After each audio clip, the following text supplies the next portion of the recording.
여러분 반갑습니다. 오늘은 성전 건축을 방해하는 사람들이라는 제목입니다. 에스라 4장 1절에 사로잡혔던 자들의 자손이 이스라엘의 하나님 여호와의 성전을 건축한다 함을 유다와 베냐민의 대적이 듣고, 이제 이스라엘 백성들이 귀환을 해가지고 성전을 재건축하려고 시작을 했습니다. 그러자 방해꾼들이 나타난 거예요. 여러분, 우리가 어떤 일을 하게 될 때 분명히 이런 사람들이 있죠. 방해를 하는 사람들입니다. 처음에는 이들이 아주 우호적으로 접근을 합니다. 우리도 너희와 함께 건축하기를 원한다. 우리도 너희와 함께 제사 드리기를 원한다. 이렇게 하면서 이 스룹바벨과 족장들을 깨어냈습니다. 그러나 스룹바벨은 결코 이들의 게임에 넘어가지 아니하였어요. 3절에 보니까 우리 하나님의 성전을 건축하는데 너희는 우리와 상관이 없느니라. 바사왕 고레스가 우리에게 명령하신 대로 우리가 이스라엘의 하나님 여호와를 위하여 홀로 건축하리라. 너희들은 상관한 일이 아니다. 이것은 우리 하나님 여호와의 성전을 건축하는 일이니 우리는 홀로 건축을 하겠다. BC 538년에 고레스의 칙령으로 인해서 귀환하고 또 성전을 재건축하는 일에 전심전력을 다하겠다. 이렇게 얘기를 했습니다. 이러자 방해가 시작이 되는 거죠. 우리가 어떤 일을 시작할 때에 그것이 다른 사람들의 어떤 질투와 시기, 그리고 또 다른 사람에게 혹시 유익이 안 될까 이렇게 생각이 들어서 적대시하는 사람들이 나타날 때가 있습니다. 그래서 이들은 적극적으로 방해를 하기 시작했어요. 다리오 왕 때는 뇌물을 주어서 그 계획을 막으려고 애를 썼고요. 아하수에로가 즉위할 때는 글을 올려서 고발을 했고요.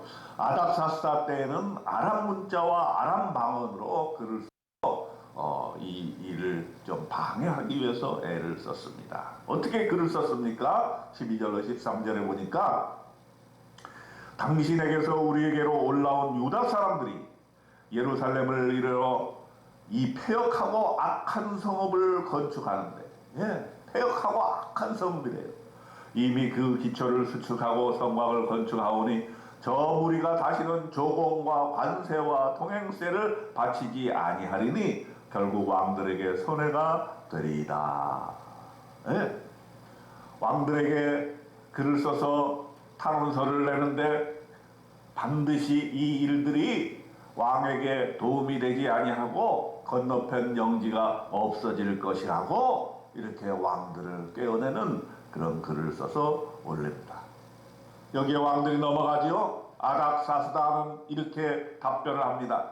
이제 너희는 명령을 전하여 그 사람들에게 공사를 그치게 하여 그 성을 건축하지 못하게 하고 내가 다시 조서 내리기를 기다리라. 이 조서를 받자마자 반대자들은 너무너무 신났겠죠. 르흠과 서기관 심세가 낭독을 하고 유다 사람들을 권력으로 억제하여 그 공사를 그치게 하였습니다. 이렇게 되어서 24절에 보니까 이에 예루살렘에서 하나님의 성전 건사가 바사왕 다리오 제2년까지 중단되니라.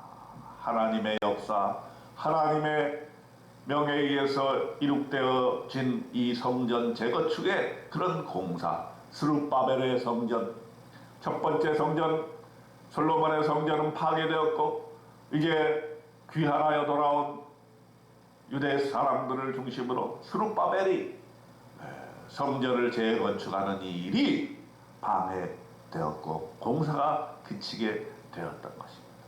상당히 오랜 기간 걸렸어요. 그러니까 BC 538년에 칙령이 발령이 되어 귀환하고 난 다음에 완공이 된 것이 BC 515년이기 때문에 거의 20년간 공사가 걸렸던 것입니다.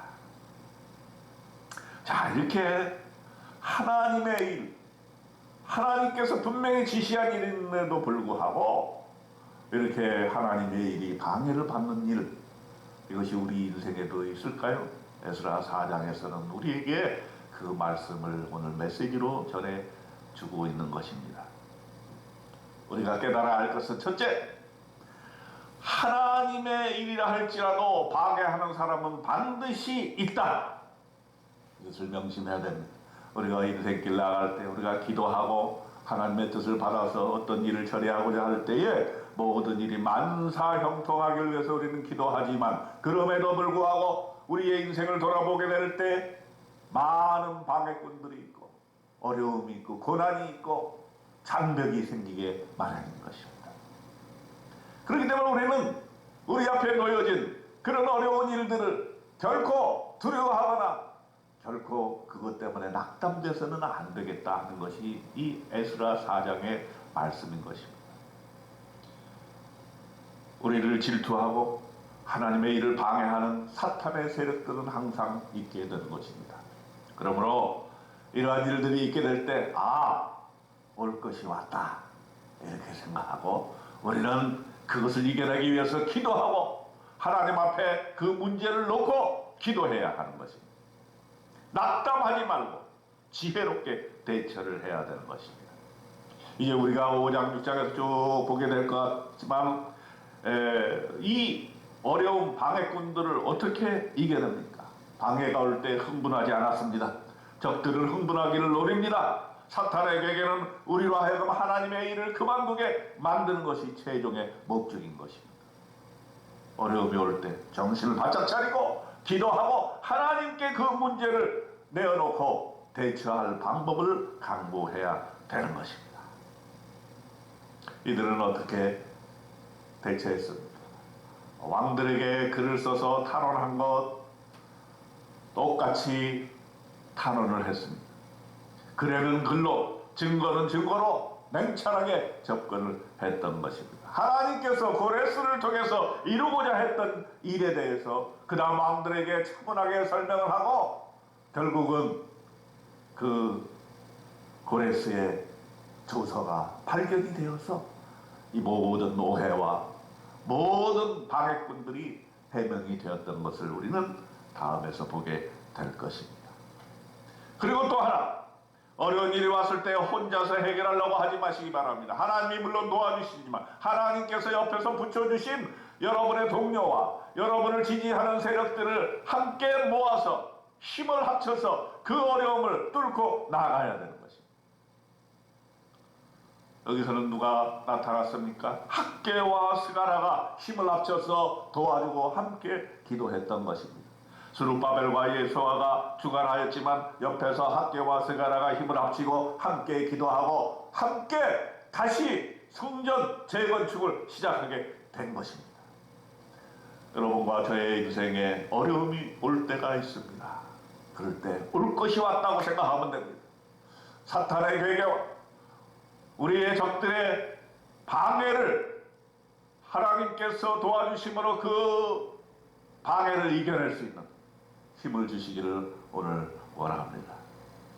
혼자 외로워하지 마시고 옆에 동료들과 함께 중보기도 하면서 하나님의 도우심을 말하면서 여러분을 지지하고 도와주는 사람들을 손잡고 그들과 함께 이 어려움을 이겨내야 될 것입니다. 오늘 여러분에게 어떤 어려움이 있습니까? 건강상의 어려움이 있습니까? 재정의 어려움이 있습니까? 사업에 실패를 했습니까? 가정의 어려움이 있습니까? 결코 낭망하지 마시고 결코 포기하지 마시고 하나님 앞에 기도하고 여러분을 지지하는 사람들, 하나님께서 보내주시는 사람들의 손을 잡으시고 오늘 하루 그 문제를 극복해 나가 하나님께서 보여주신 귀한 결말을, 희망을 이어내시기를 주님의 이름으로 축원드립니다. 아멘.